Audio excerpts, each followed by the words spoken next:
Welcome to 2020 Part 2, the Oubliette.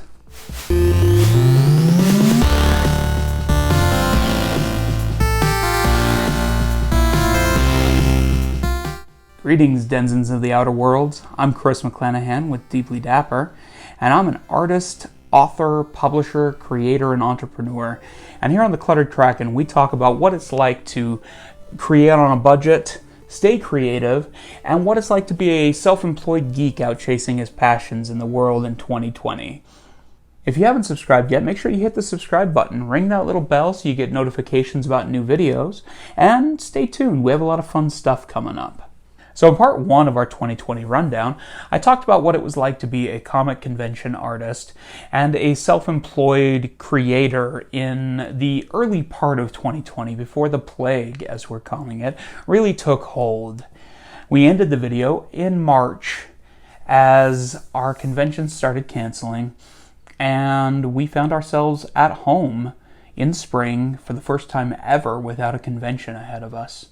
So when conventions started canceling in March, aside from the moment of terror that hasn't stopped since that happened, I thought it could be a good thing.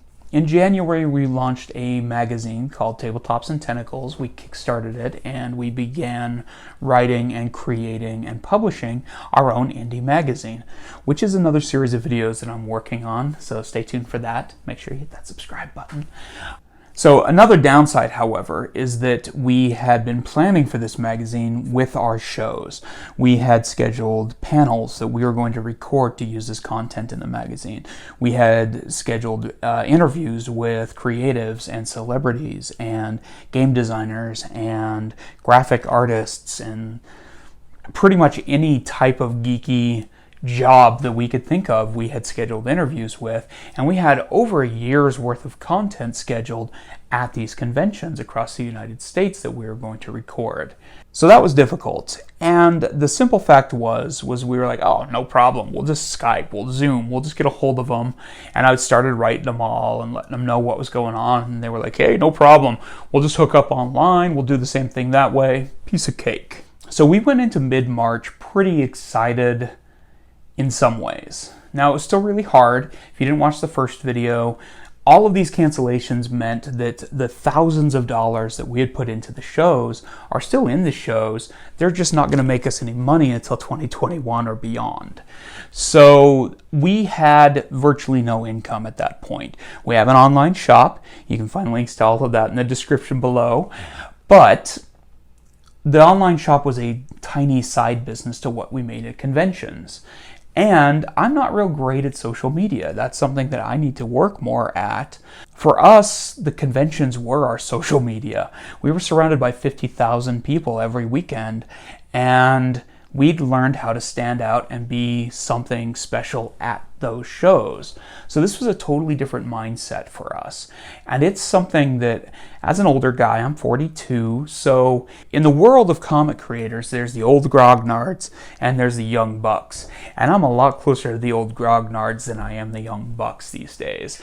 And I have never had a grasp on social media the way a lot of others have. Being relegated by force to staying home, working the online thing, and figuring out how to promote ourselves meant we were diving headfirst into a 74-foot deep pool that I was completely unfamiliar with. And my wife, Lindsay, who you'll hear a lot about as things come up here, also was unfamiliar with, and frankly, she didn't even have a Facebook account. She's very anti-social media. We faced challenges, but we faced them with our chin up and excited about moving into things. That was the first 24 hours after the show had been canceled. The reason I titled this video The Oubliette is because I don't think anyone in the creative community really comprehended just how hard the plague and the shutdown and the quarantine would hit us. I never in a million years could have imagined the way it would affect my mental state, the way I thought about things, the way I did things. I could never have predicted it. It's just blows me away even to this day how that rug being torn out from under us was more than just financial. It was creative, it was emotional, and it changed everything. I don't consider myself a social person, honestly, but I am surrounded by thousands of people every other weekend, generally, for my job. And coming home to the isolation of a single house in the middle of nowhere in Idaho was a lot more traumatically striking than I could have ever imagined it to be. Creativity became harder and harder to justify. And as an artist in particular, I really struggle with that, and it's something that I don't have an easy answer for generally. Self-loathing is the other side of the pencil for a lot of artists, and myself included. And I think that knowing there was no easy prospect for the future gets into your skin. It soaks in and it gets underneath there and just starts to eat away at you. And you have to find ways to push through it. And I'll be honest, it was not an easy thing for me. I fought for months at this point. So we came home in mid-March. For us, the plague started March 9th. That was when we knew that our jobs were done for the year. There was no way a convention with 50,000 people was going to occur in the year 2020. That meant we had almost 30 conventions canceled, off the docket, not going to happen. That also meant that for the next 12 months, realistically, we were unemployed. And we still haven't seen an unemployment check, and it's been months now. We applied back in March. But that's neither here nor there. That's not this story. It was a real struggle. I legitimately found myself sitting on the couch staring at a turned off television at night sometimes, just wondering if I'd made the wrong choice, if we'd gone the wrong direction, if we should have somehow seen this coming. And every time I would try to do something and not like it, it would drive me deeper into a hole about not being creative, not being good at what I do. And it was unrealistic. There was a part of me in the back of my head being like, dude, Kris, snap out of it. That's not what the problem is here. You could not have foreseen this. And that part was right. Emerald City, for example, that was our first convention canceled with the plague hitting.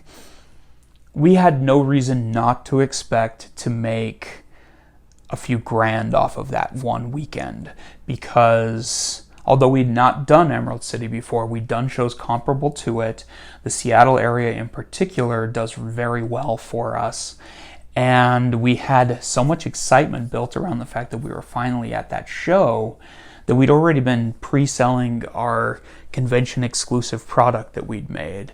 As much as I wanted to think that we should have seen this coming, there was no way we could have anticipated this. This is a show that had been running for 20 years and never missed a show. This is the first time in 20 years. There is no way we could have foreseen that. In some ways, as unpredictable as conventions are as a living, there's still no way we could have seen this coming. So I knew that that end of it was unrealistic. I shouldn't be punishing myself for something that I could not have possibly anticipated. But your brain doesn't work that way. And finding creativity in dark times like that is incredibly difficult. And there were a few little hints and tricks that we used. I definitely find that reading helps a lot, even if it's a book I've read before that I know I love. Or YouTube is also an incredibly beneficial thing. And it was really interesting, as someone who's casually watched YouTube but never gotten really into it until this happened, to initially start watching videos filmed before the lockdown, seeing creatives creating and doing things and going on trips and getting together with their friends and playing board games and RPGs and things, and then watching the landscape change as the months progressed, seeing how different people reacted differently to the events that we were working with. And I think it's no question that politics and misinformation and the sides people are taking with that is only hurting us.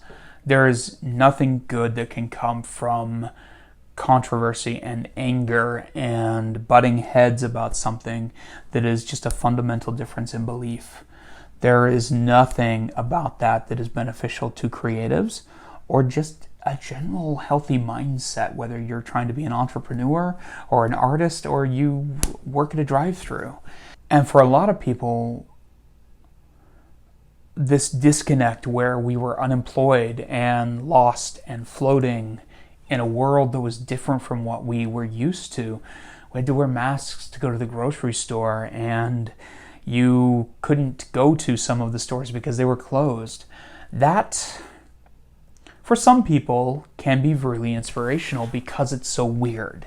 The author part of me wanted to immediately start writing post-apocalyptic novels, but the sensible part of me was trying to stop me from doing anything. There's something about a plague like this that is literally singular in a life that we have no choice but to embrace eventually. And there's absolutely no shame in being scared initially, being heartbroken, being lost. But there's a point where we have to push on and find a way to get through it. And for me, it was just continuing to try over and over again. There was no one special answer for it. I spent 2 months staring at a wall and staring at a blank piece of paper or the blinking cursor on a blank page. And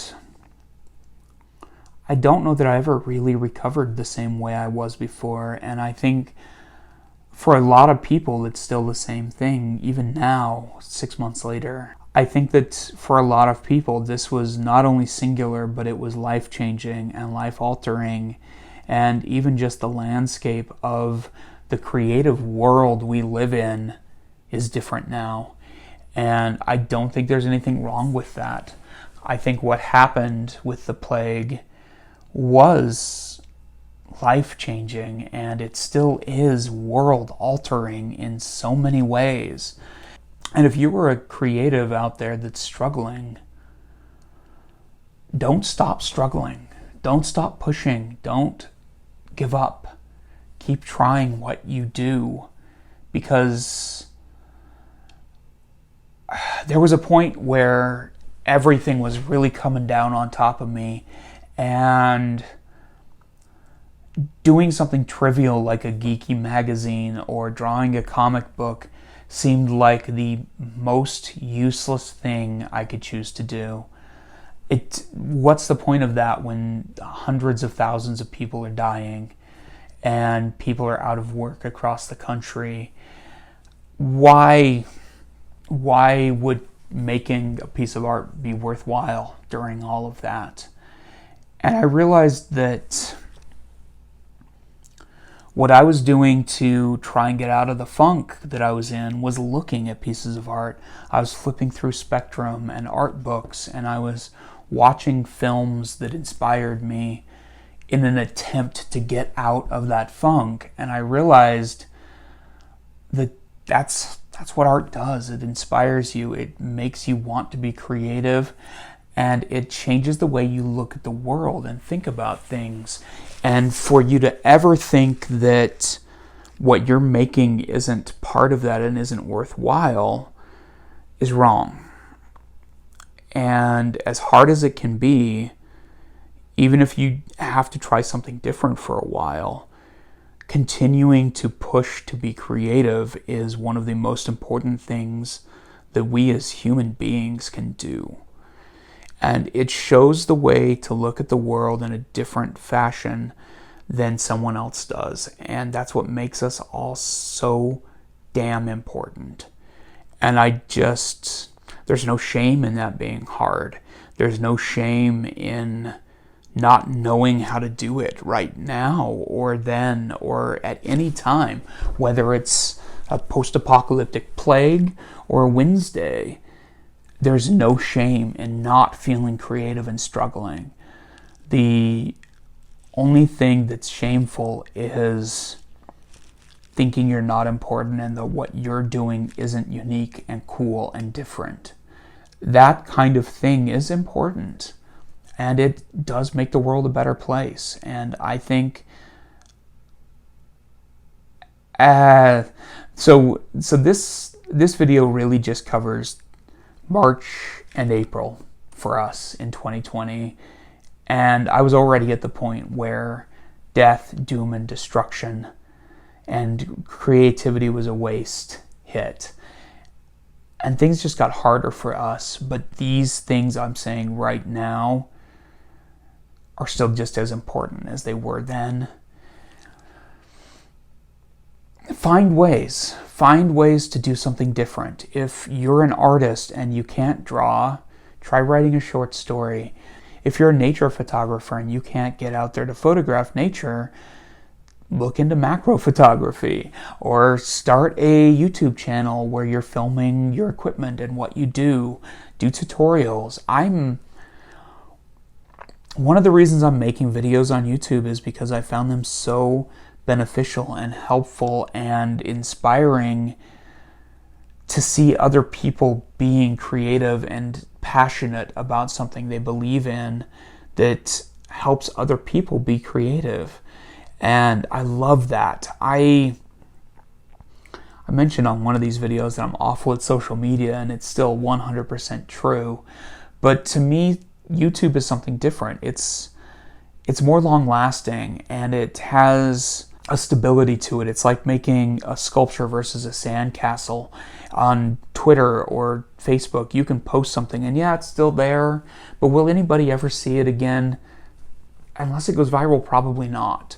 But here on YouTube, if you can make something now that somebody finds a year from now and it still inspires them to be creative, that's so beneficial and it's so valuable to the creative community and to bettering yourself and others that I kind of fell in love with that aspect of it. And that's why I make videos on YouTube now. We've got 4 channels, and I'm struggling to get them done sometimes because it's hard. It's a lot of work. It's a lot of research. And sometimes it's hard to feel energetic enough to do it, especially this series where I'm talking about our worst year ever. But I hope you're enjoying these. This is part 2 of 2020. This is basically March and April for us. It's been a crazy year. Stay tuned for part 3. Be sure to subscribe if you find these at all useful or entertaining, or if you think something else I'm going to do later might be entertaining. Hit subscribe for me. It helps out the channel. It helps people find us easier. If you really want to help out, hit our Patreon page at patreon.com/deeplydapper. Links in the description below. Over at Patreon, you can find out about the magazine that we're making called Tabletops and Tentacles. It's all things geek, film, RPGs, board games, comics, artwork, pretty much anything creative that I can put in that magazine, I do. Thanks for watching, everyone. This is Kris with Deeply Dapper and the Cluttered Kraken. May you live in interesting times.